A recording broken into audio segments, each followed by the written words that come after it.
വനത്തിന്റെ ഉള്ളറകളിൽ വനവാസത്തിനിടയിൽ പാണ്ഡവർ തിളങ്ങുന്ന ഒരു തടാകത്തിനരികെ നിന്നു.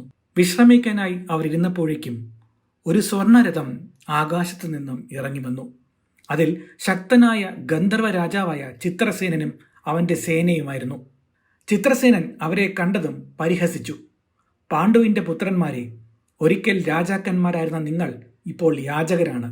ഈ തടാകത്തിലെ വെള്ളം നമ്മുടേതാണ്, വീണുപോയ മനുഷ്യർക്കുള്ളതല്ല.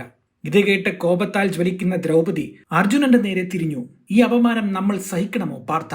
അർജുനൻ ശാന്തനായി എഴുന്നേറ്റു. കയ്യിലെ ഗാണ്ഡീവം ഉയർത്തി. കാറ്റ് ഇടിമുഴക്കം പോലെ പ്രതിധ്വനിച്ചു. ആകാശത്തേക്ക് അമ്പുകളുടെ മഴ പെയ്തു. ഗന്ധർവ സൈന്യത്തെ കീറിമുറിച്ചു. പക്ഷേ ഗന്ധർവന്മാർ മായാജാലക്കാരായിരുന്നു. അവർ അദൃശ്യമായ സ്ഥലങ്ങളിൽ നിന്നും ആഞ്ഞടിച്ചു. മൂടൽ മഞ്ഞിലേക്ക് അപ്രത്യക്ഷരായി. അർജുനൻ എല്ലാ നിഴലുകളും തുളച്ചു കയറുന്ന അമ്പുകളെയ്തു. ചിത്രസേനൻ ദിവ്യാസ്ത്രങ്ങൾ തൊടുത്തു.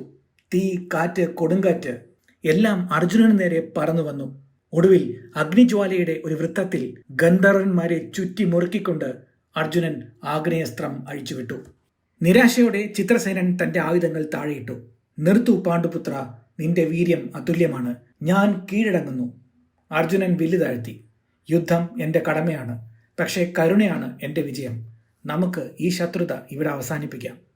അങ്ങനെ അഹങ്കാരത്തിന്റെയും വീര്യത്തിന്റെയും ഏറ്റുമുട്ടൽ ബഹുമാനമായി മാറി. പാണ്ഡവർക്ക് ഒരു സ്വർഗീയ സുഹൃത്തിനെ ലഭിച്ചു.